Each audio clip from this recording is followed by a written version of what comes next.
hello, and welcome back to another episode of To Whom It May Concern. I'm your host, Malak, here with my co-host, Mariam, Inara, and Khawaila. Hey, Assalamu alaikum. So, majority of us in this group are kind of in the phase in our lives where we're graduating graduate school, and some of us are still in graduate school, but we're also kind of phasing out and trying to take part of the working force. And a big taboo topic, I guess you can say, between people our age is money.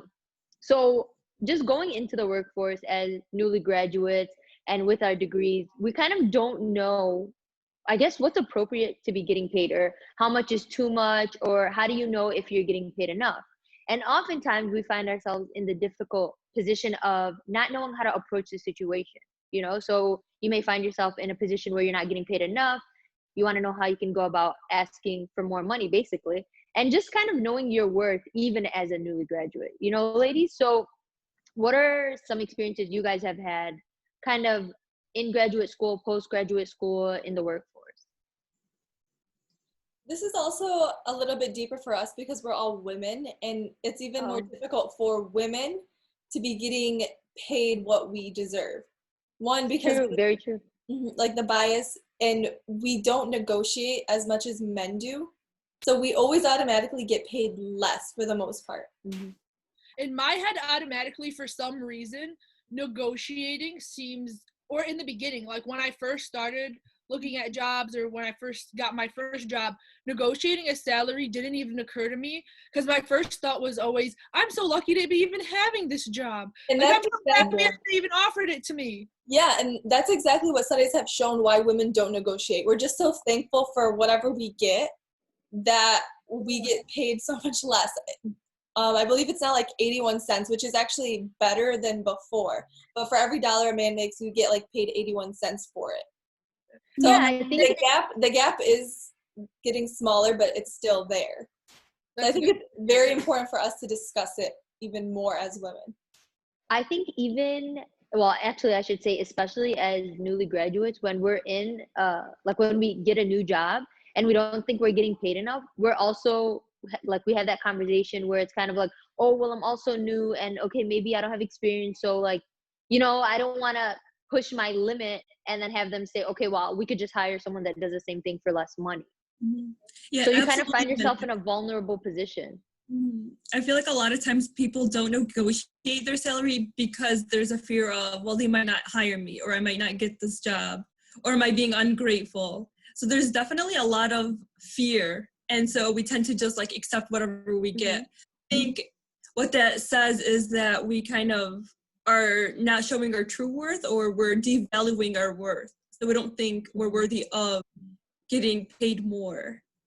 I do find it hard though. I guess it depends on the situation. Like let's say if I interned at a place, they've seen my worth ethic, they've seen how I go about doing things, and they're happy with it, so they hire me. But as a new grad, it is hard to be like, no, I want to get paid. Yeah. Especially because a lot of the times people have like a starting salary, and then if they're working, like their salary increases with time in that company or in that certain position. Mm-hmm. And then you start getting job increases. So I don't think it's fair for me as a new grad to go and expecting to get paid the same as someone who's been there for a longer time. But there are a couple of things I think people need to remember. The first one is we go in with the expectation that what they're going to offer us is going to be fair. And a lot of the time, that's not the truth. A lot of the time, they offer us a low-balled salary thinking that we are going to negotiate and hoping that we don't. They know you're going to negotiate, and they leave room for that negotiation.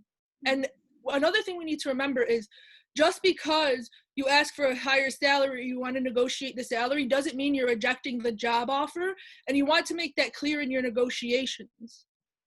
Mm-hmm. So I think Mariam, how would you go about kind of making sure you send that message without coming off as like arrogant or, uppity, I guess?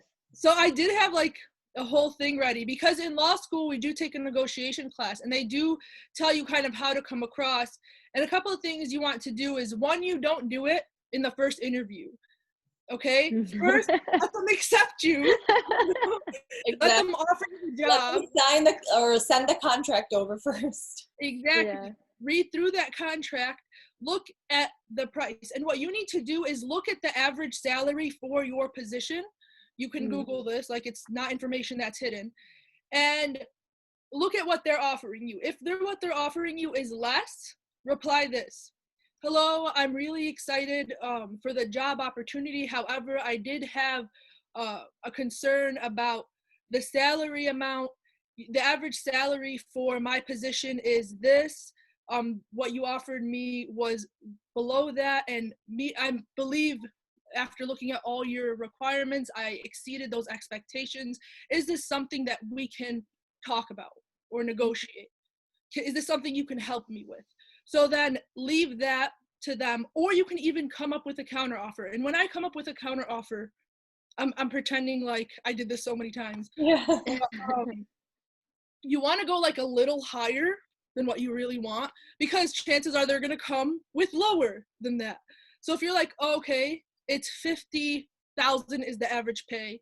I believe I deserve 55,000 based off experience, based off education, blah, blah, blah. They're usually going to offer you lower than that, but you can meet in a nice middle. Okay? Mm-hmm. And this is another important trick. Let's say it's a non-negotiable salary, and they say that right off the bat. Say there's still room for negotiation there. You say, okay, well, is there a sign-on bonus? Yeah. Is there other things I can add on, like health insurance, like continuing education payments? Like, you need to know what they can offer you. Yeah, like time off or vacation time. There's other things that are into the contract and into the job that you can ask for.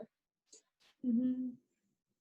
Honestly, something else I find difficult to maneuver is also knowing like what a degree is worth today in general. So before, if you were graduating with your undergraduate degree, it was not common. So undergrads were getting paid good money to do good jobs. And now undergrads are kind of a dime a dozen. So now you need higher education to get a well-paid job. So now you're like graduating with your master's, or whatever else you may be going to graduate school for, and you're expecting to get more payment based on that degree. But now a master's is kind of a basic requirement for a lot of these professions. So even if you're graduating with master's, they want to start you off with a salary that maybe you expected if you were graduating from your undergrad. You know what I'm saying? Like, they're also lowballing the degree. I feel like the degree is kind of just to get your foot in the door, but what employers are really looking for is experience, which makes it difficult for new grads because they might have a lot of lack of experience, which is where internships and externships come in to give them that experience, and so that they can see that their work. I feel like that's where it becomes more important. And we also shouldn't be afraid to apply to jobs if we think we don't meet every exact criteria. So for instance, let's say they want 2 years of experience, but you're like a new grad but have a lot of externships. Email them anyway. It doesn't hurt you to try. Make that effort, and what's the worst they can say? No? Well, then say thank you. What can I improve upon on my resume so that I can be hired for this position in the future? And then make a connection with them. That's another networking opportunity. I want to go back to, like many of you listed up points, like as to what you should say in the negotiation and like how to ask for it. But I think the problem is a lot of us don't even have the courage to even start this conversation. So like, I think it's easier to say, do these things and prepare for it this way, but like, how do we even get ourselves to even ask or get ourselves feeling comfortable enough to be like, I am worth this much, or I do bring value to the company? I feel like a lot of times we have all these fears, and it's about working on overcoming that fear before we even, begin to negotiate and ask. A lot of people won't even, more than half of Americans will not even ask. So they will accept automatic offer letter, which is a lot. One thing that I believe would help is having a mock interview session and just playing out that conversation with someone that isn't the employer. So if you're an undergrad or graduate school, there's usually advisors that can help you with the interviews. Even in my program, I'm an internal medicine resident, but my program director and assistant program directors, when it comes to interviews, they will help. And then they also read over our contracts and like see if like this is fair, if there's anywhere we can negotiate, whether it's a salary, whether it's the sign-on bonus, whether it's vacation time, anything along the contract. So I think having an advisor, even like, it doesn't even have to be related to your work or your school, just having someone who's been through this process to talk it out with them, that would definitely help. Mm-hmm. Something else to take into consideration is also recognizing where you're working.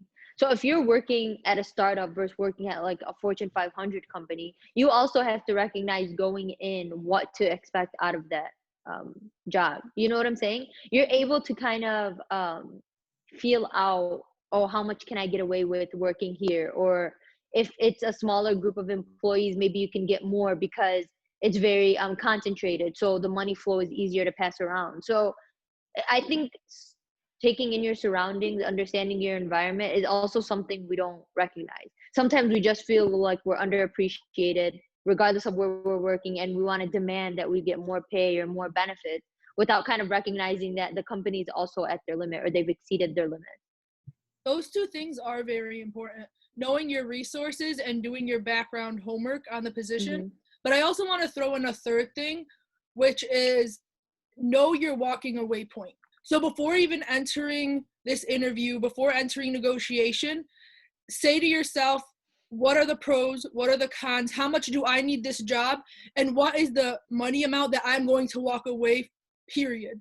Walk away and not feel guilty. Walk away and not feel like you missed an opportunity. Just, this is the walking away point. So for example, if you did your background research and you talked about it with your advisors and they said the average for your position in this role is 50,000 and they're paying you 20,000, know that and they're not willing to negotiate with you, then you should walk away. Mm-hmm. And be comfortable with walking away, because mm-hmm. you also give so much to an organization, you give so much to a company, you give so much to your job. So you should know that, yes, you're lucky to have this job opportunity, but also they wouldn't be hiring you if they weren't looking for somebody. They need you too. So know that. It's difficult, especially in today's climate though, because of the high unemployment rate and then like the negative effects that Corona had on the economy, to be expecting what was expected from before. So I think people that are trying to find jobs now have to be a little bit more lenient in what to expect. That's 100% true. But still, you should even then know your walking away point. So know, okay, well, I really, really need this job. So maybe if it's worth 50,000 and they want to pay me 30,000, that's okay. But if they want to pay me 20,000, that's not okay. Mm-hmm. So you should still always have a mindset of what you want to accomplish. Something else that I feel like our education system lacks in this, and I think this starts from high school to college, it has to do with not teaching us proper real life skills also. Like graduating, I don't know what people should be getting paid to begin with. You know, like it's so hard for me to gauge what I should expect to be paid as a master's student fresh out of school when I don't even understand what the job market looks like, or what, you know, if we were just in a recession or if the economy has taken a hit. Like I'm not even aware kind of how to gauge what I should be getting paid. And I know we said like you can do some research, you can Google it, get an average, but even then I feel like when it comes to the economy, it fluctuates so often that sometimes it's hard to even pinpoint an amount or a ballpark amount, I guess. That's also worse with STEM majors, I believe. I think people that are in like business and finance, all that stuff, they have it within the curriculum to meet with people and like look for like job opportunities. They discuss more about that sort of aspect because that is what they're doing. So like the education part is kind of it's out there to help them with that, versus like if you're going for like an engineering degree or anything like along STEM, it doesn't really focus on that. It's all just science based. Yeah, I think a workshop or some sort of seminar for graduate students would be very helpful. Like, you know, I could see that being very helpful also as a social worker. I know, you know, previous students were like, I don't know what I'm doing after I graduate, or what job can I get, even if I specialize in organizational community practice, what does that look like? You know, because sometimes they even offer like different titles, but you could still technically apply. So it's not the same title as your graduate degree. So like just go to some sort of like workshop and training will definitely help graduate students. Mm-hmm. How about have you ladies had any hands-on experience when it comes to applying to the workforce, I guess? Well, with medicine, it's different because we go. You get slid right into the residency. Yeah, residency, there's like a set salary for everyone in the program, and there's like a set salary for the first year, second year, third year. And then fellowship is the same thing. So there's no negotiation when it comes to anything in the contract. It's kind of like you walk right in. Negotiations come when you come looking for a job, which is after all the training. And I know my residency program does discuss this, and especially as a woman, they discuss like how we could negotiate each of the contracts, but it also is very different depending on where you apply. So if it's a smaller practice, and depending on where the location is in the US, or we're in Illinois, so in Illinois there are some places where I would be able to negotiate, versus let's say if I work at Advocate, it's such a huge system and they have set salaries. Yeah. So there's especially if I'm just walking in, there's very little chance for me to negotiate anything. It's for anyone, regardless of who you are, you're going to get the same contract. So it's very dependent on where you end up. I mean, Juela, that makes sense though, because like you said, coming from a big corporation, they kind of cement those lines in, like grandfather you in, just so it's fair across the board, because the turnover rate, between residents or incoming doctors is so great. So, I mean, that makes sense. No, but I do know with nurses, they have a problem with, if you are a veteran nurse that already works there and has a set salary, that they'll offer new nurses. This is just in any job role, not just nurses. I'm just using that as an example. The new nurses, in order to like entice them to get the job, depending on the job market, will offer a higher salary than someone who's already working there. So they have offered you like $50,000, but they offered them a starting of $55,000. And a lot of people find out about that later and get super upset about it. Yeah. I mean, there's some companies that don't even allow negotiations, period, because they are afraid of like you talking to another colleague and finding out that they get paid more, and then you become upset. And then so there's like this whole issue that comes up where you don't feel appreciated, or how come she makes more than me? So some of them just are like flat fee, like this is how much everybody will make when you come in, this is your increase. So some don't even allow for negotiations. Yeah, that's why. Yeah, that's why they wouldn't allow for negotiations, because people are, before, I feel like it's still like this right now, but especially from before, people don't really talk about salaries. They don't discuss how much, they don't ask. I mean, something else that this is more geared towards the companies, I guess, or to any employers that are listening to our podcast. But it's also a matter of understanding, first of all, if people are working hard, like they deserve to get paid well. Like recognizing that people that keep your company afloat need to get paid well, because happy employees is a successful company.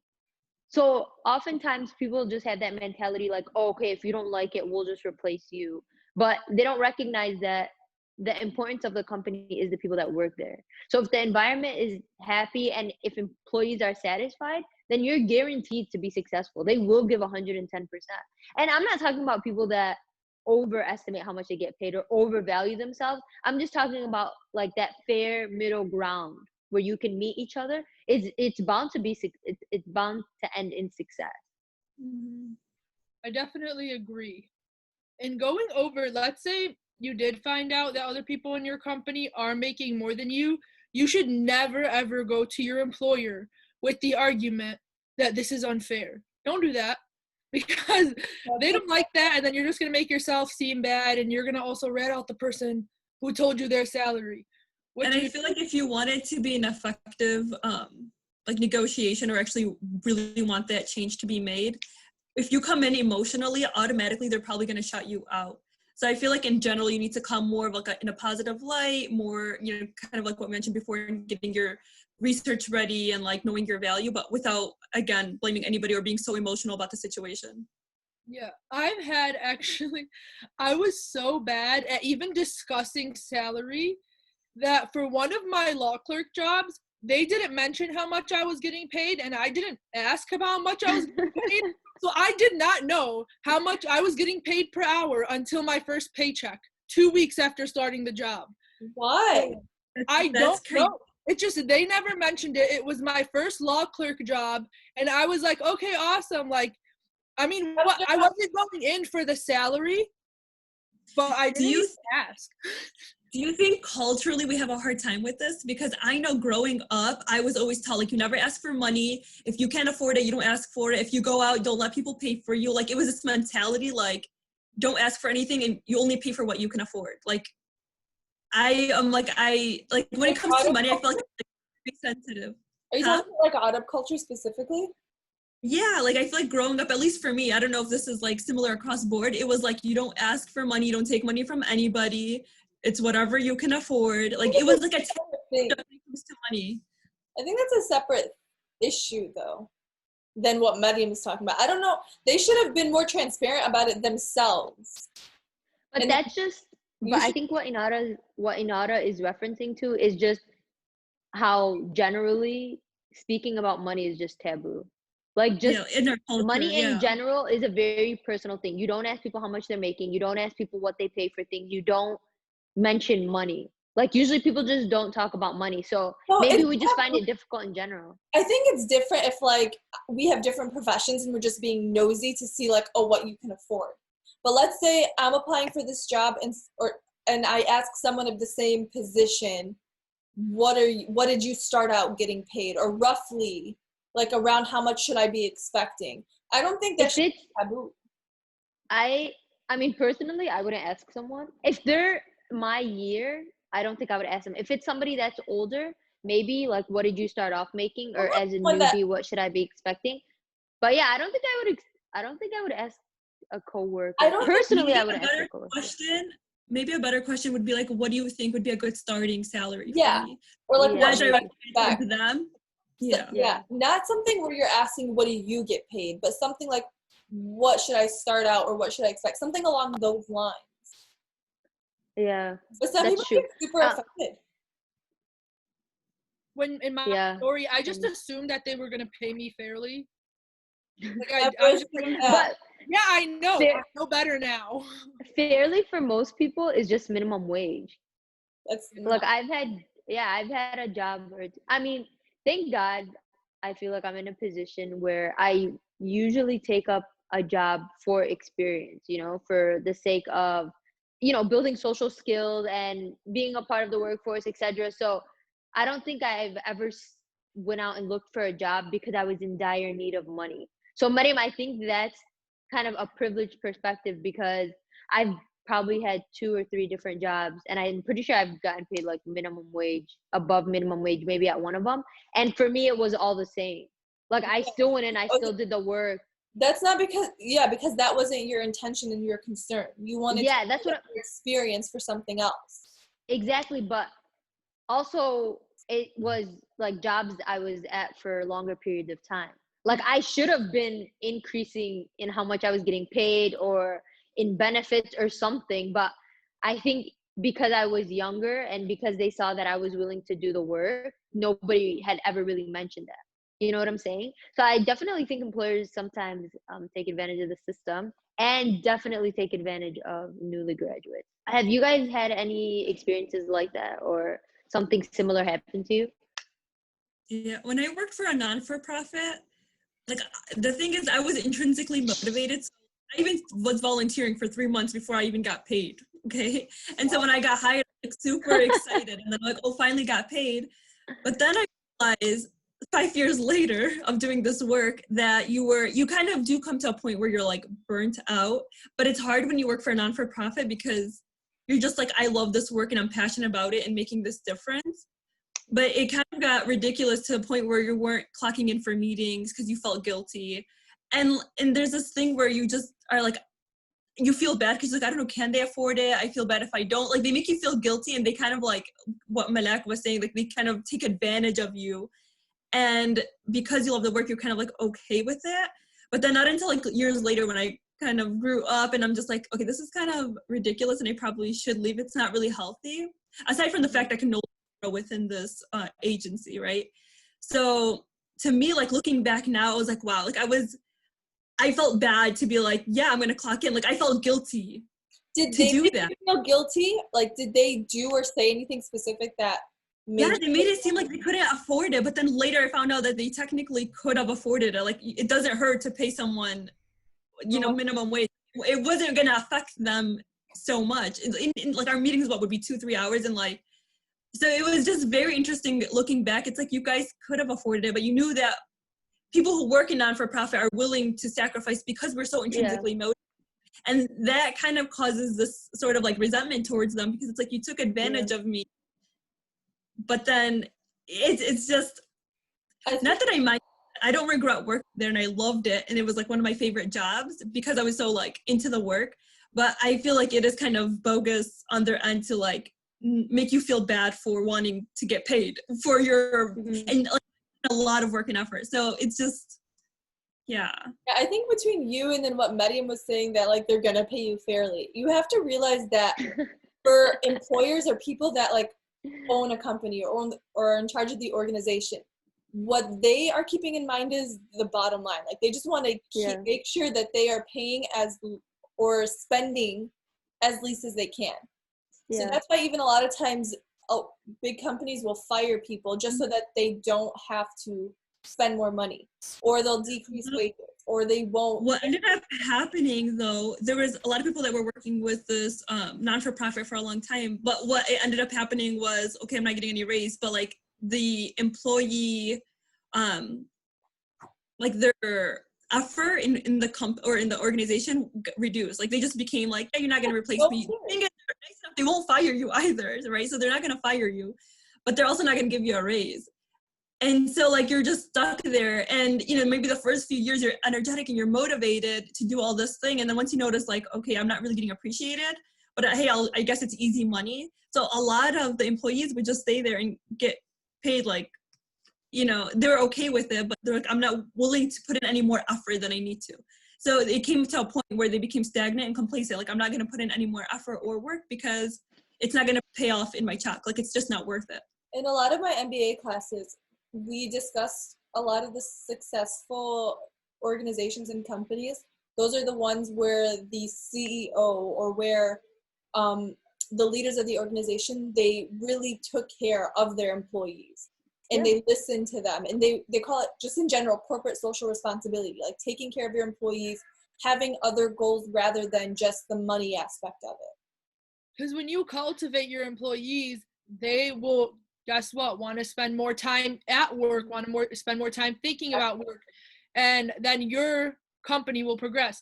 But I just want to make a note that I actually did get paid fairly. So they didn't mess with me. They paid a good amount of money, so I was happy with it. They actually paid me more than I expected. So I got the check and I was like, okay.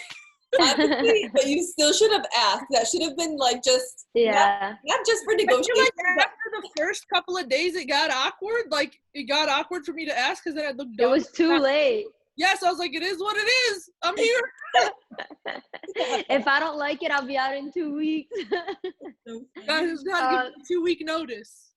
So I was reading this article actually on NerdWallet. NerdWallet is like some financial online website. So they actually came out with a survey. They were surveying employees and graduate students from 2012 to 2015, and they basically asked like 8,000 students, fresh graduates, and like I believe 700 employers, just on negotiating and salary, etc., something along those lines. So after they had done it, their statistics were that 62% of students don't ask, like they don't negotiate. As soon as they get an offer, they just accept it. But 84% of the employers that they did interview expected you to put up negotiations. And then they said that 80% of the students that actually asked, out of the, I guess the 38% that did ask, 80% of them walked away with higher offers after they negotiated. Most people would. Yeah, so I know it was similar to something Mariam alluded to earlier, but I guess it's different when you hear about it statistically and you see like there are actually numbers that tell you to try and see what happens. I mean, worst that can happen is they tell you no. Yeah, they're not gonna retract their offer, be like, never mind, we don't want you anymore. JK. You asked for too much. Hit the door. And I've seen, like, working at my current job, like, I've seen if you're somebody who's really valuable, like, they'll be willing to give you an offer a lot, and they'll try to pull strings. But again, you have to ask for it. But that's like, after you have to know what you want. But that's after you've worked there, though. You can't. Oh no, these are people coming in. Like, these are people coming in from the outside that they're getting recruited in. Like, they're being asked, and they will.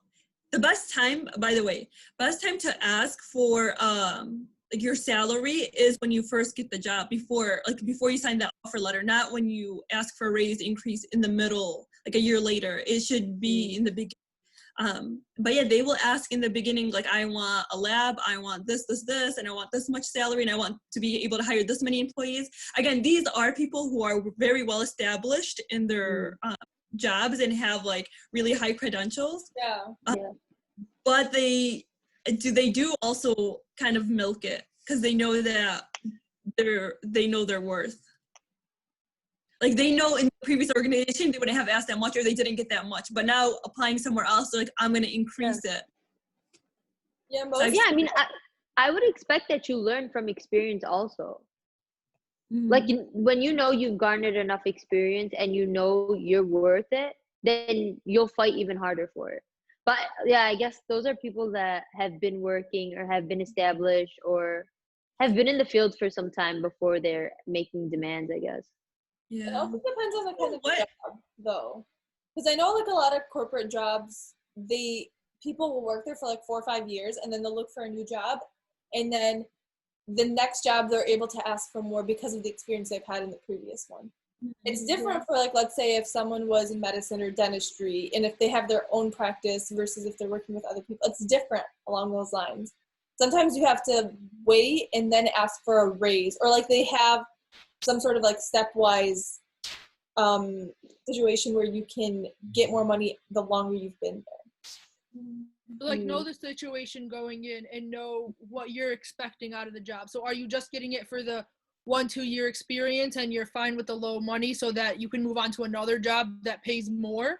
That's something you want to keep in mind. So now that we've learned how to negotiate, let's say you did get the money that you wanted or that salary that you were asking for, what do you do next? Like, how do you handle that money, or how do you become financially responsible? You buy the fanciest car and spend all your money. I'm just saying that as soon as you hand a student their first paycheck, man, it's hard to get them to get it to reel in. Like, students are in so much debt and they don't see money for so long that as soon as they get a paycheck, I don't even blame the spenders. I'm not even gonna pretend like I don't understand. Just show them in there. You have to, like, yeah. You have to learn. I'm just kidding. Yeah, how to balance it out. I mean, definitely you have to learn to be fiscal, especially if this is the start of your career. So. You get your paycheck. This is what you're going to do. In the beginning, you have your salary amount, so you know what you're going to get paid. 1, minus your taxes from it, because taxes are so much money. What you're getting and what you're getting in your paycheck, completely 2 different things, okay? Yeah. So make sure to minus the taxes from what you think you're going to get. Then what you're going to do is you're going to calculate your expenses, you guys. We're going to take responsibility. We're calculating our expenses.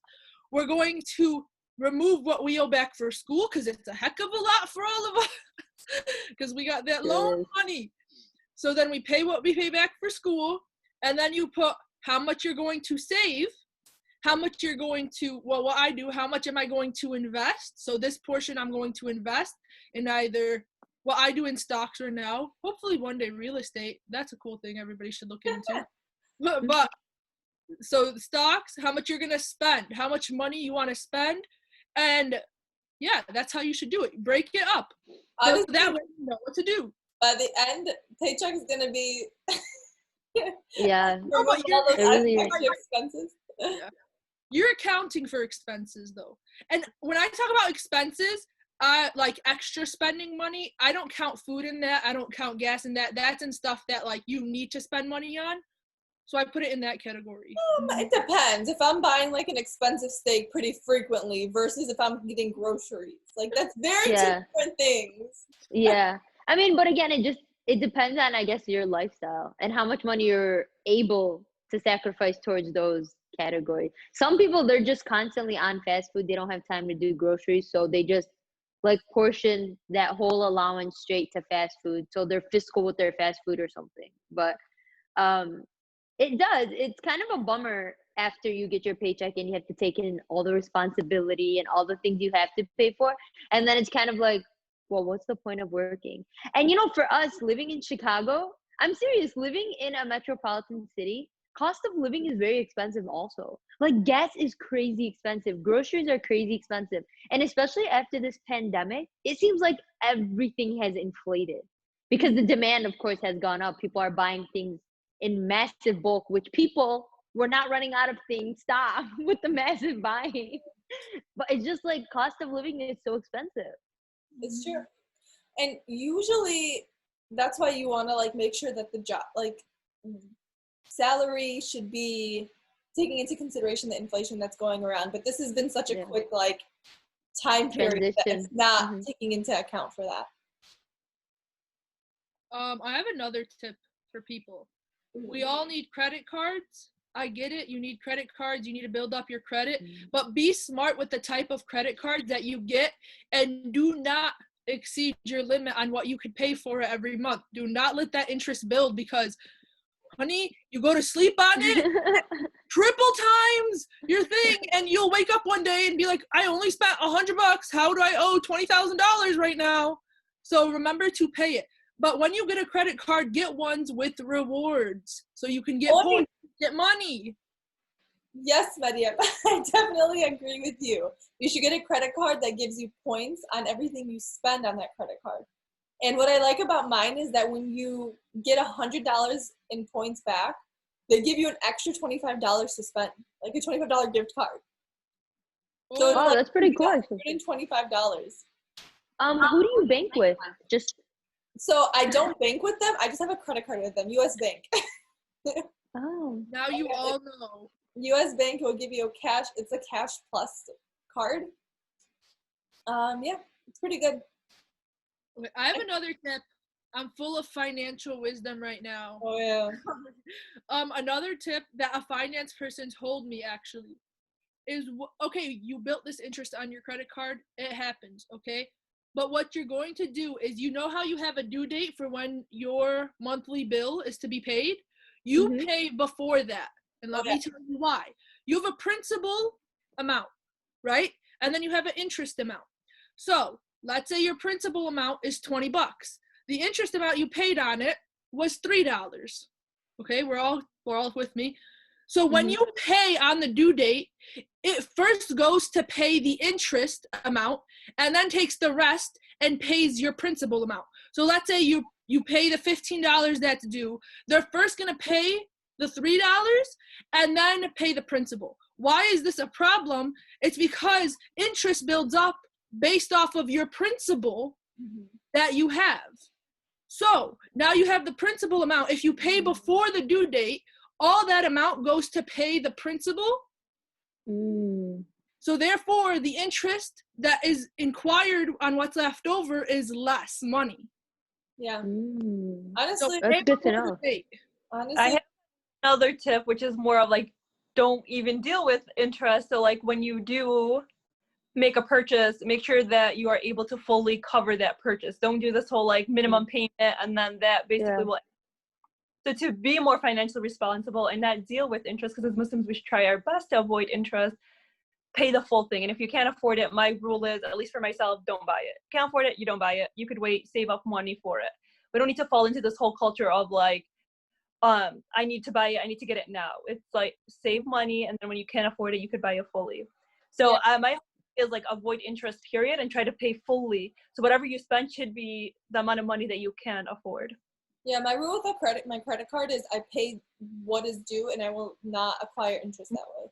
And I do it a couple of days before the due date, just in case if there's any like technicality issues or whatever. So it's in before. I think that the probably the smartest thing to do when you're just getting into opening up a bank account, opening up a credit card, a debit card, whatever it may be, is to actually go and sit with a banker at that bank, at least for the first time. And they will Like, you'd help be you. surprised what, yeah, and they offer you so many different options, and they'll tell you. When I was first opening my account and when I was opening credit cards, they also told me, like, okay, it's smarter for you to do this versus this, or pay this, don't pay this, or, you know, like, it kind of helps you. And even if they're not maybe the most helpful, just them providing you with options that the bank has, and you doing your own research or you looking at it yourself, can help you in a lot of different ways. Mm-hmm. There's also when I was finishing up med school, my school had us touch base with some financial advisors. And I mean, the first like consultation and like first couple meetings were for free. Like, they didn't expect anything from us. So I like talked to them, and it was just so interesting. I think, at least for me, because I don't have much going on. I was just a resident and I have my med school loans. I didn't really need that much. But if your finances are starting to get too much and you have a lot going on, like Mariam, you were mentioning, like, you have stocks, or like when we get jobs, we're thinking of our like 401k and retirement plans. That's something that you could keep in the back of your mind. Like, maybe I should get a financial advisor or speak to someone, at least in the beginning, to know what I'm getting into. Another thing, if you're first starting out, is if you're like so lost with what you're spending on, is have an Excel sheet or some sort of notes to be like, okay, this is for my loans, this is what I spend for food, this is what I spend for like shopping, like just things like that, just so you can like visualize it, because you don't know how much you spend. Like, honestly, when I sometimes look at my bank statement or my credit card statements, I'm like, wow, I spent that much this month and I did not realize. Wow, we really did that. I mean, you guys are providing so many financially smart ways to go about using your money. But honestly, it's also kind of difficult to go from not having any money and just relying on kind of like your parents. At least I'm speaking from personal experience. It's hard to depend on somebody that's always paying your bills, always giving you money, always allowance or something, versus, okay, now I'm working, I'm getting my own paycheck, I have bills to pay, I have to put gas in my car. Like, it's a real adult moment. Like, you really, yeah, it's really one of those things where when you sit and you think about it, or when we have these discussions and you think about how responsible you have to be when it comes to these things, it's kind of just like an, oh my God, I'm an adult. And like, I have responsibilities. It's easier if you do it stepwise. So like when you get your first credit card and like that's the only payment you have to make. Yeah. That's like something, because like that's the first stepping stone, versus like, okay, now 6 months later you have to start paying your loans for school if you have loans. Then that's something that you can add. And then if you have like, when you start to buy a home or you rent an apartment, then that would be like the third thing to add. But I would definitely. like, stepwise transition. When I first got like my first credit card, I would put the date in my calendar to remind me, like, okay, pay your bill now, or pay it. Like, I would do it before the due date, like Mariam had mentioned earlier, but I would set a calendar. And now if I'm looking to open up a credit card or a store card or something, I always try to go for the option where they automatically take the payment out. In case I forget to take it out, that they take it out themselves, so I don't accrue more interest and stuff. Yeah. Actually, that's something that got me when I first started a credit card, is all the automatic payments that I just forgot that I put on the credit card. So like Netflix, Hulu, Amazon Prime, gym membership, like all these things that were automatically withdrawn, that because I never wrote it down, it wasn't something that I accounted for. And that got me into like, not a little bit of trouble, but had a lot of anxiety because of that. So I'm the type of person that I hate being anal about these things, but your finances is something you need to just buckle down and take charge of, because if it gets out of hand, it is very hard to rein it back in to something that is okay. Because like I said, interest, it goes fast, and like your payments, they never seem to lessen. Like, you keep paying for things. So you need to always take account in all the payments that you're making.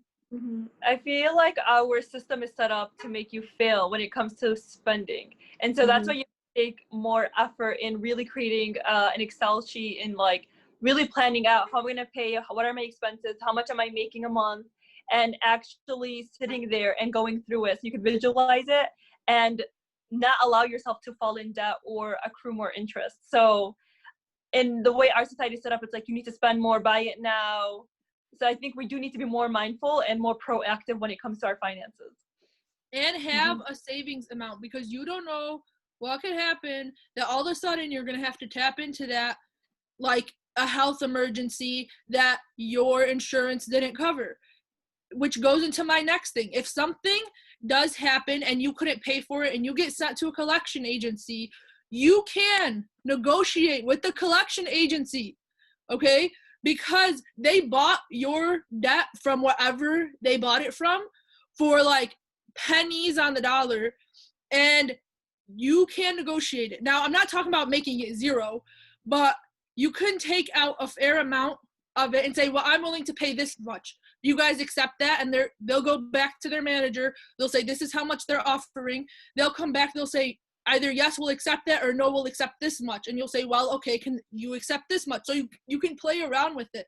So don't think just because you get sent to collection agency that you don't have any option. Although don't do that. Don't get sent there. I was gonna say, Yeah. that stuff, you might not feel it now when we're young, but when we get older and let's say we want to get a loan to buy a house or buy a car, they do credit checks. And then that's when they're like, okay, we're not going to trust you to make those payments because you haven't made prior payments. So why would we lend you money for a car, for a home, or anything? So I would definitely just try to avoid doing that. Avoid it, but if there's a chance that happens, that is something that you can do. Yes, all real life tips that we need to use. And the older you get, the more responsibilities you find yourself having. And I think that whole shift from adolescence, from your late teens to like early mid 20s, is just finding out that, okay, now you're an actual adult. Welcome to responsibility. Finance is just the tip of the iceberg, honestly. There's so many other things that you have to take into consideration. So if you haven't received this message loud and clear, new graduates, negotiate for what you deserve. You're a lot more valued oftentimes than you think. There's going to be a lot of bills to pay. So if you can thicken that paycheck by whatever it may be, anything helps. So make sure that you are doing your research like we had mentioned. Make sure you do ask people that are older than you what they were expected to pay. Just understand that you're getting paid for what you're worth. You know, don't overcompensate yourself also. Remember that for people that don't have too much experience, you're just walking out of school. Don't expect to get paid millions. It's not going to happen. So just save yourself the time and the effort and the tears and don't try. But thank you so much for tuning in to yet another episode of To Whom It May Concern. Please don't forget to give this YouTube video a thumbs up and to subscribe if you're not already subscribed so we can notify you every time we drop new content. If you don't already, you can find us on Instagram, Twitter, and Facebook at The Modern Skeps. We drop our newest episodes on YouTube and on podcast apps every Tuesday morning. If you ever have any discussions that you'd like us to have, if you ever have any questions, any comments, feel free to email us at themodernskeptics@gmail.com. Sincerely, The Modern Skeptics. P.S. Know your worth.